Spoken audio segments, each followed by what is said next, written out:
Assalamualaikum warahmatullahi wabarakatuh. Alhamdulillah, alhamdulillahilladzi akramana bihululi syahri Ramadan al-mu'azzam. Nahmaduhu bil iman, nahmaduhu bil Islam, nahmaduhu bil afiyah wa nahmaduhu ala kulli hal. Wa nusalli wa nusallim afdalas salawati wa azkat taslimat ala nabiyyina Muhammadin sallallahu alaihi wasallam wa ala alihi wa sahbihi wa man sara ala nahjihi wa iqtafa atharahu wa ihtada bihudahu ila yaumiddin wa ba'd. Bapak Ibu hadirin wal hadirat jamaah salat Isya dan tarawih rahimakumullah. Alhamdulillah, di kesempatan malam hari yang penuh dengan keberkahan ini, di malam-malam Ramadan yang penuh dengan kemuliaan, Allah Subhanahu wa taala masih memberikan kepada kita keimanan, berikan kepada kita kesehatan, umur yang panjang sehingga kita bisa tetap datang ke tempat yang mulia ini untuk mensyiarkan Ramadan, mengisinya dengan ibadah, dengan talabul ilm. Sungguh merupakan sebuah karunia yang besar. Semoga Allah Subhanahu wa taala memberikan kepada kita keistiqamahan. Amin Allahumma amin. Hadirin jamaah sekalian rahimakumullah. Renungan tarawih kita malam hari ini adalah puasa dan pengendalian diri dalam tradisi etika Islam.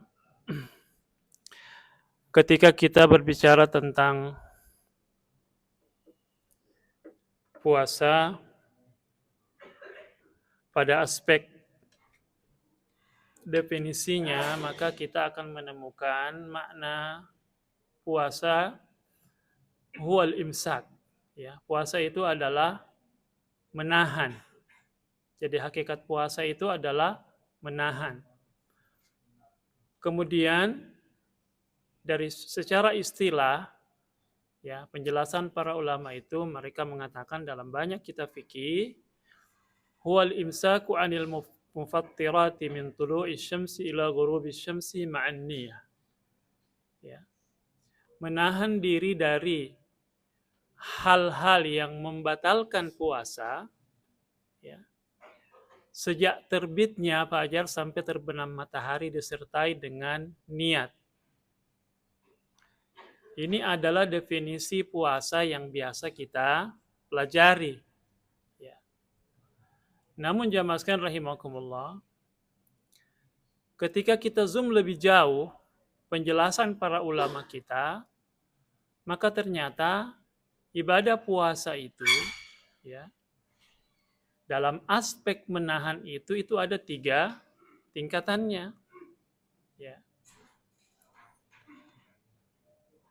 Aspek pertama, dan itu yang paling rendah, gitu ya, adalah sekedar menahan makan, minum, dan syahwat di siang hari Ramadan. Itu adalah ibadah puasa paling minimal. Ya. Saya biasa membahasakannya itu puasa minimalis. Ya, sekedar menahan mulutnya tidak makan, tidak minum, ya, syahwat di bawah perutnya ditahan di waktu tertentu, gitu ya. Durasi waktu sejak terbit fajar sampai terbenam matahari, itulah ibadah puasa minimalis. Artinya sah. Ya. Sama, kalau saya menganalogikannya begini jamaah sekalian, sama ketika kita sholat itu wajib menutup aurat. Wajib menutup aurat. Aurat laki-laki itu, ya, itu dari pusar sampai lutut. Jadi kalau orang sholat ditutup pusarnya sampai lutut, kalau kita berbicara tentang hukum, sah sholatnya. Ya, sah sholatnya. Minimalis sekali di situ itu ambang batasnya, gitu ya. Pun sama juga puasa begitu, cuma nahan makan, minum, syahwat, ya begitu puasa minimalis, sedikit lagi batal itu, tidak dianggap puasanya. Ya. Jadi cuma menahan diri dari 3 aspek saja. Ya. Nah, kalau kita tambah lagi kualitasnya, ya, ibadah puasa yang kita lakukan itu kata Imam Al-Ghazali, kita tingkatkan kualitasnya pada tingkat menengah, ya. Beliau mengatakan, "Fahuwa kaffun nadhri wal lisani wal yadi wal rijli was sam'i wal basari wa sa'iril jawarihi 'anil azam." Ya. Di samping melakukan yang pertama itu ditahan itu, ya, dikendalikan itu syahwat makan, minum dan syahwat di bawah perut itu dikendalikan di waktu itu, maka puasa pada tingkat menengah itu adalah menahan seluruh anggota tubuh, ya, mulut puasa, lidah puasa, gitu, ya. Tidak mudah juga kita nahan lidah ini, ya, untuk tidak berbicara hal-hal yang tidak Allah ridhai, gitu ya. Saya kira yang namanya menahan lisan itu, mengendalikan lisan itu lebih sulit dibanding mengendalikan makan dan minum. Dan ini sangat urgen juga untuk kita latih lisan kita supaya remnya lebih pakem. Ya, karena salah dalam berbicara itu luar biasa akibatnya. Saya kira sekarang ini ada peristiwa yang viral, ya. Dia bangga anaknya jadi warga negara asing, begitu cukup saya jadi warga negara Indonesia, ini anak saya jadi warga negara asing, negara maju, gitu ya. Itu kan zallatul lisan, ya. Dia syahwat kalamnya tidak bisa dia kendalikan, gitu ya. Kalau Anda berbicara pada tataran diri Anda menganggap seperti itu, mungkin tidak menjadi masalah, coba Anda bicarakan, tapi sudah diangkat ke publik, itu lain lagi judulnya. Makanya memang yang namanya syahwat bicara itu harus dikendalikan. Likulli maqamin maqal. Setiap situasi itu ada perkataan yang layak di situ. Ya. Walikulli maqalin maqam, dan di setiap perkataan itu ada tempatnya, di mana kita berbicara begini, di mana kita berbicara begitu, disesuaikan. Dan ibadah puasa ini luar biasa, mendidik kita mengendalikan itu. Orang-orang soleh dulu jamaah sekalian rahimakumullah, mereka saking hati-hatinya yang namanya bicara itu, ada di antara mereka, mungkin ini ekstrim, tapi ada di antara mereka itu yang mampu menghitung jumlah kata yang keluar dari lisannya dari hari Jumat ke Jumat berikutnya. Karena mereka sangat meyakini bahwa ma yalfidhu min qaulin illa ladaihi raqibun atid. Tidak terlontar satu kata dari lisan ini kecuali dicatat dan nanti di LPJK. Gitu. Ya. Nah, itu satu anggota tubuh yang ini dominan sekarang ini, ya. Ini sama juga kedudukannya dengan jempol sekarang, karena era di mana smartphone, gadget itu di jempol mainnya, gitu ya. Sama juga dengan lisan itu. Perlu dijaga, perlu dikendalikan. Ya. Kemudian tangan, kaki, pendengaran, penglihatan, ya, dan seluruh anggota tubuh ditahan dari hal-hal yang Allah tidak suka. Itu adalah ibadah puasa pada tingkatan menengah. Ya. Kalau kita hubungkan dengan ilmu tasawuf ini, yang tingkatan pertama itu namanya saumus syariah, tingkatan kedua ini adalah saum, ya, saumut tariqah, ya. Kemudian tingkatan yang lebih advance lagi adalah bahwa bukan cuma syahwat perut, di bawah perut yang dikendalikan, anggota tubuh semuanya yang dikendalikan, tapi hati juga dikendalikan. Bahwa dia mampu menahannya dari cinta kecuali hanya kepada Allah Subhanahu wa taala saja. Yang ada di hatinya cuma Allah, Allah dan Allah saja. Jadi pikiran-pikiran negatif tentang hal-hal yang buruk itu sudah mampu dikendalikan. Nah, jamaah sekalian rahimakumullah, ada istilah dalam ilmu tazkiyatun nafs itu, ada orang yang puasa tapi berbuka. Ya. Itulah yang disindir oleh Nabi Shallallahu alaihi wasallam dalam hadisnya, "Man lam yada' qaula az-zur wal 'amala bihi, falaysa lillahi haja fi ay yada'a ta'amahu wa syarabah." Siapa yang tidak meninggalkan perkataan sia-sia, kedustaan, omong kosong, ya, ketika dia berpuasa, maka Allah tidak berhajat pada puasa jenis seperti itu. Ya. Ada mazhab dalam fikih jamaah sekalian rahimakumullah. Ya. Berangkat dari pemahaman hadis ini, orang kalau lagi puasa dan pergi gosip, batal puasanya. Itu mazhabnya Aisyah. Ya. Jadi kalau sekedar puasa, nahan lapar, dahaga saja, tidak tahan itu ucapan-ucapannya, Allah tidak butuh puasa orang begitu. Aisyah memahami, berarti tidak dihitung puasanya orang begitu. Ya. Makanya memang ibadah puasa ini memang latihan pengendalian diri yang dahsyat gitu ya. Ya. Jangan sampai seperti yang saya katakan tadi, ya, kita lagi puasa sebenarnya tidak puasa. Dikira Tommy diri tak puasa, nah buka ki. Artinya tidak dihitung itu puasa tak di sisi Allah. Mungkin cuma sekedar menggugurkan kewajiban sangat minimalis. Ya, itu Tommy itu yang disebutkan Nabi Shallallahu Alaihi Wasallam dan hadis yang sangat terkenal yang harus senantiasa kita ingat. Kamin sa'imin laisa lahu min siyamihi illal ju'u wal 'atash. Begitu banyak orang yang puasa, tidak ada dapat dari puasanya lapar dan dahaga saja. Itu aja.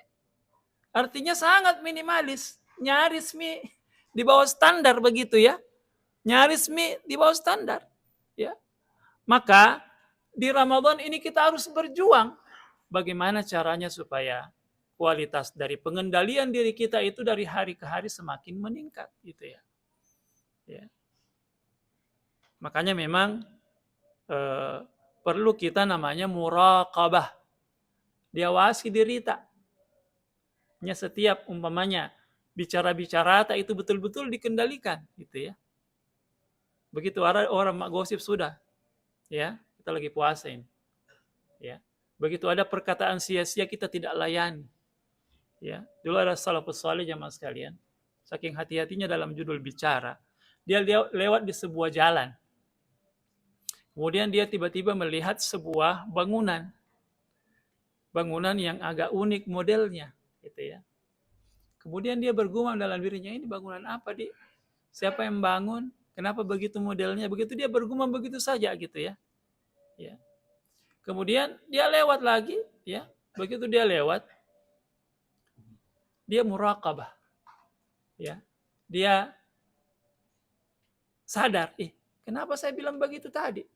Tidak ada pentingnya, tidak ada perlunya saya bilang begitu. Ya. Itu perkataan sia-sia.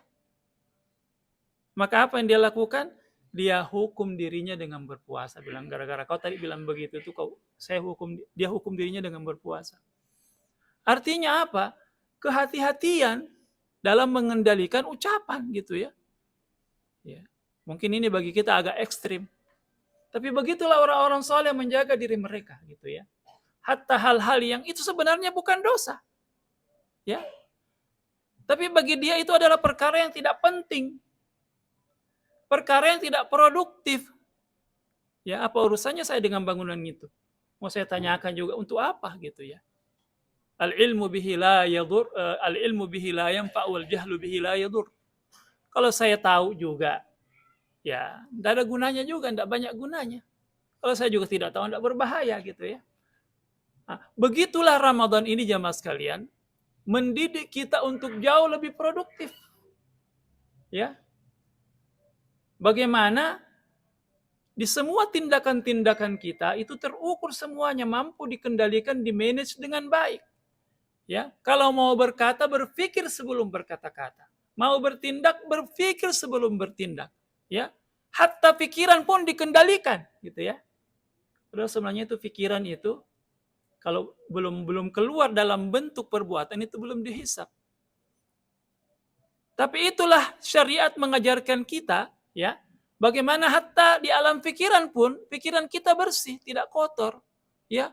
Pikiran kita selalu hal-hal yang positif, selalu hal-hal yang produktif, selalu hal-hal yang menghasilkan kebaikan. Karena kalau pikiran kita selalu bersih, pasti yang keluar juga hal-hal yang baik, hal-hal yang bersih. Tapi kalau pikiran kita kotor, pikiran kita tidak kita kendalikan, akhirnya juga perbuatan kita tidak bisa kendalikan. Maka jamaah sekalian rahimakumullah, Disinilah letak strategisnya kita di Ramadan ini bermujahadah. Ya, artinya kita lihat nih di mana nih tingkatan puasa tak, di mana nih tingkatan pengendalian diri tak. Apakah cuma sekedar tahan di perut dan di bawah perut saja di waktu yang sangat terbatas gitu ya? Ataukah kita bisa akhirnya membiasakan diri menahan atau mengendalikan seluruh anggota tubuh kita yang zahir maupun yang batin ya, yang nampak dan yang tersembunyi di hati kita, mampu kita kondisikan sesuai dengan kecintaan Allah Subhanahu wa taala, dan itulah hakikat ibadah puasa. Kalau kita mampu mikir begitu berarti itu puasa yang berhasil ya. Dan itu menjadi bekal yang kita bawa keluar dari Ramadan. Ya. Coba jamaah sekalian rahimakumullah, kalau kita keluar dari Ramadan ini kita mampu mengendalikan diri, satu judul saja, kita tidak mengambil yang bukan hak tak. Ya, itu sudah sangat luar biasa gitu ya. Sudah sangat luar biasa. Ya. Kalau kita punya keyakinan bahwa ini tidak ada yang luput dari Allah, dari catatan Allah gitu ya. Saya berkhianat, saya mengambil dan seterusnya, itu akhirnya saya merugikan diri saya sendiri. Itu rem anggota tubuh kita akan jadi lebih pakem gitu ya. Maka dahsyat ibadah puasa ini kita jadikan momentum untuk akhirnya kita mampu mengendalikan diri kita. Ya, mengendalikan. Ada orang yang jatuh di bab syahwat mulutnya gitu ya. Ada orang yang jatuh di bawah syahwat di bawah perutnya, ya. Ada orang yang jatuh di syahwat di syahwat kekuasaan umpamanya, syahwat harta umpamanya. Ini semuanya di Ramadan ini bisa kita bengkel, bisa kita perbaiki, ya. Kalau kita mengetahui kelemahan diri kita dan akhirnya kita bisa mengendalikan itu di sepanjang hari-hari Ramadan ini, maka insya Allah itu menjadi sangat cukup untuk mengawal kehidupan kita 11 bulan berikutnya. Semoga itu bisa terjadi dan kita menjadi manusia yang beruntung. Amin.